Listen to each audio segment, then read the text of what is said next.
I grew up most of my time in India, but I did my bachelor's in Canada at the University of British Columbia. I also did a gap year in New Zealand, and I decided to pursue my master in Germany. And so the interesting thing is actually that I am a German citizen, and I have been since I was 2 years old because I'm adopted. So even though I've never really lived in Germany for a long time, now with my master's degree, I've finally made that journey back home. A big reason was that I had been around so much. So it was kind of when you're moving around every couple of years, the places you live is like, it's not really like your home. And so I kind of wanted that a little bit more stable feeling, a little bit more homely feeling, and like knowing that I was going to be in a place at least for, like 5, 6 years. And then of course my family is here in Germany as well. So yeah, decided to come back to Germany. So I speak fluent German. It's basically my second mother tongue. And I do intend to stay in Germany and in Frankfurt as well after completing my master. So my shortlist was actually comprised of a bunch of universities in Europe itself, so including universities in France and Spain, not in the UK because I didn't really want to go to the UK, and then of course Germany as well. And so I kind of whittled down that list so I didn't have any prior experience in the finance industry. So a lot of universities require you to have 4 weeks experience, 12 weeks experience, whatever. So those all got cut from my list. And so then I was left with kind of maybe like 10, 12 universities that I was like highly considering. And then I really went into detail into looking not just at the kind of surface level, what are the rankings, what are the salaries, but I would do stuff like attend info sessions or talk to students, reach out to students on LinkedIn, talk to the study advisors. And that's when I really brought my list down to like 5, 6 schools that I was really interested in. And it just happened to be that Frankfurt School was still on that list at the end of doing this like more in-depth research. And it was actually also like the only German school that was still on the list at that point. Yeah, so the first criterion obviously was they didn't have to require work experience. And then I was looking at what the average salaries were after graduation. And I was looking at the rankings, of course. So that was kind of like the first kind of round of eliminating universities. And then the second thing was really looking more towards one, like what were the courses being offered. So in Frankfurt or at Frankfurt School, there was a lot of focus on programming, as well as like kind of a lot of things that were kind of looking more into the future. Also with a lot of stuff that we're doing at university, we sometimes talk about all these kind of new topics coming up, like digital currencies and crypto and all of that. So that was very interesting that they weren't just focusing on the old stuff, but also the new stuff. The next thing I was also focusing on was location. So Frankfurt, of course, if you want to be somewhere in continental Europe, you either want to be in Frankfurt or in Paris, right? So that was a big exclusion criteria for a lot of universities that were really good, but like kind of rural. So like if you were trying to find an internship or work experience at the same time, it would be more difficult, or you would have to travel for like an hour a day to your work, which is something I didn't want to do. And that actually brings me to another point, which is really great. Is like Frankfurt has like this 3-day model. So we are able to study for 3 days a week, and then the remaining 3 days we can work as working students. So that was something I really liked, especially, and I think no other university that I saw had like a 2 years master program. All of them are either a year and a half, and then half a year is reserved for work experience or they're just 1 year. And for a program specifically for pre-experience, so not post-experience, but pre-experience master students who need the work experience as well, is 1 year for me, or a year and a half to me, is just way too rushed. And it gives that feeling of they're just trying to pump through the students and just kind of, kind of like an assembly line. Whereas at Frankfurt, I really had the feeling that the program was really tailored to what a person with no experience like myself really needed. The biggest support, or the biggest kind of two supports that go hand in hand, is we have an internal job seeking site, a job portal, which has pretty much, there's 5-6 jobs going up every single day from any finance company you can think of, and even non-finance companies as well. So that's one thing. And then the second thing is, of course, the network that we have at Frankfurt School. So right now I am working for a small French asset management boutique. And I actually got this job through a referral from my department head at FS Invest. So that is kind of the way that, like, just being at Frankfurt School is like, the network is so incredibly strong that, like, these opportunities that you otherwise normally wouldn't have, they're just there. And I know as well, so I have a little bit of an advantage because I'm German and I speak German. But I know that for a lot of international students, their fear is kind of that if they move to Germany, they won't be able to find a job. At the same time, either because of German requirement or because they just haven't worked here before and they're going to think it's really difficult. But I don't have a single friend who wants work and hasn't found work. So it works. So those are, like, the two main supports are the job portal and the network.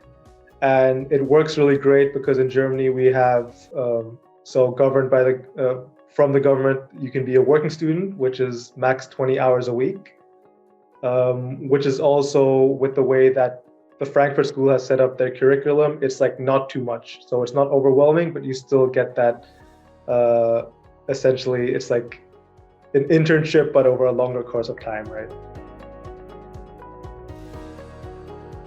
During school time, I would say like 95% of people work in Frankfurt itself. Now, Frankfurt, I'm including like Wiesbaden, Mannheim, like everything that's kind of in the region. So like kind of like an hour, like everything like within an hour, right?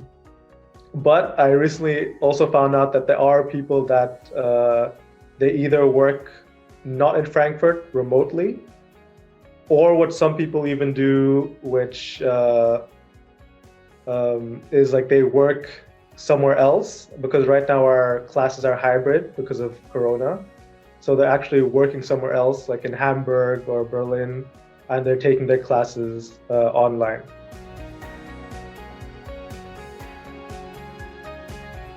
We just finished going through all the like the intro core courses to get everyone kind of to the same level. And now we're going into our specializations. But like already we've already had a course on, for example, Python programming, which is like not something every finance university has. And then, for example, this semester we're taking a course on machine learning, which is also something that is usually taught within a specification. So for example, that would be something that usually kind of more like the data analysts would have in their curriculum, but it's something that Frankfurt has made standard for all specializations to learn, just because it is such a big topic. And even if we're not going to use it in the future, it's important for us to at least understand how it works and why it's used. So in our intake, it's the Master of Finance, the Master of Data Science, Applied Data Science, and Master of Management. And so in Master of Finance, there's around 200 people. Master of Management, I think, is a little bit less. I'm going to say 150, but I'm not sure about that. And Master of Data Science is currently around 40. And so people know each other. People also are friends with people from other master programs, which is great. And then so going into the Master of Finance program, we're 200. We're split between 4 sections. So there's a Monday 1, Monday 2, Thursday 1, Thursday 2 section. And this also determines kind of when your 3 days are for working. So for example, I am in Monday 1, so I go to class on Mondays, Tuesdays, and Saturdays, and have Wednesdays, Thursdays, and Fridays to work. So in that class, it's around 50 people.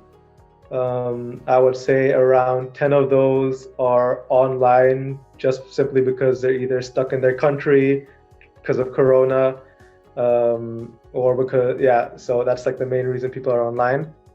And then I would say it's almost 50-50 of people who are international and not.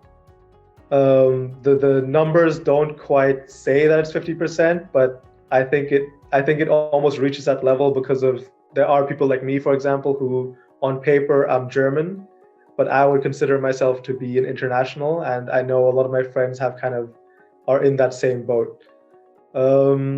Talking about kind of work experience is interesting because this actually kind of gets into how I think the admissions process works. So there are definitely people who have experience beforehand. There are people who have a lot of experience, so they've been working 3-4 years, but they might have been working in a slightly different industry. So maybe they were professional accountants, or maybe they were doing something. They were also doing something with like business, but it wasn't really finance, right? And then there's also, of course, people like me who have no experience at all. I would say most people have, I would say maybe like a year worth of experience, but more kind of like internship experience. So the faculty is actually very varied, not just in their backgrounds, but I think also like their teaching styles, which is actually very refreshing to see that not every professor is like exactly the same. So we've had professors that are like very kind of more extravagant in their way of teaching, and they go really into depth into what is going on in the industry. Then we have professors who are more kind of like intense with like the kind of work that they give to us. And usually it does also correlate kind of to what the class is about, right? So for example, in corporate finance, we're looking more at a lot of case studies, a lot of what is going on in the actual market, like what is happening to real companies out there. But if we're looking kind of at something more like statistics or economics, it's kind of more looking at the actual numbers and doing the actual math and kind of getting into that nitty-gritty stuff instead of like looking at the markets, right? So that's really great. The professors, a lot of them, I would say, younger compared to most universities, which is really nice. So there's more kind of relating to the students and understanding also the student side and how students feel, and also understanding that we do have work, we have extracurriculars, so they are very understanding towards our needs as well. What else can I say about the professors? So I think their backgrounds are, sometimes you kind of don't realize it, but then when you start doing a little bit of research about who is actually teaching you, you realize that they are actually kind of superstars in their field. And especially the more advanced courses have professors that are really at the top of their game in the industry, in that specific field that they're teaching, which is phenomenal that we have the opportunity and that chance to get taught by those people. When I decided to come to Frankfurt School, the idea I had was that it was going to be a very collaborative environment, that it was going to be a relatively close-knit community, but at the same time having the opportunity of being taught by these amazing people in a really great setting and being able to learn from a lot of other people as well, like not just the professors, but from other students as well. And when I came to Frankfurt School, I think all those expectations were exceeded. So it is really great to be able to work with a lot of people I have already made friends for life, that like I study with during the week, that I meet on the weekends, that we do stuff with, not just in school but outside of school. And I say exceeded expectations, so like everything that I was expecting kind of was fulfilled by Frankfurt School. But then there was other things that I wasn't even considering before that. So things like the career services and the job portal, or the network with alumni that are already working and that are kind of always looking for people to work at their companies. And those are the things that I wasn't even thinking about before joining Frankfurt School, and that now that I realize that they're there, it's like it's amazing to have those. Because I have thought about this a lot, and it's also one of the reasons why I did end up picking Frankfurt School. So I have to give a little bit of context. I did my bachelor's at the University of British Columbia, but I didn't attend UBC at the main campus, which is in Vancouver, but I was at the secondary campus in Okanagan. And so Vancouver, it's a huge university. I think it's like 30 or 40,000 students in total. The campus is, if you're getting out of one class, you might have to take your bike and bike as fast as you can across campus, so that you can, and it'll take you 20 minutes to reach the other side of campus. And in Kelowna, it was a lot different. So it was, you could get out of class, you could walk 5 minutes, and you would immediately be in your next class. And the university was small enough that kind of everyone knew each other, even though you didn't know them by name, you have seen their face before. And this was like a really nice environment to learn, but I still had access to all of these same opportunities that came with such a big name such as UBC. And I have a feeling that Frankfurt School is very, very similar. So you have all of these huge opportunities, but at the same time, it's like this very small community of like, that's very close knit. And that I think is like the perfect environment to be able to do any degree in.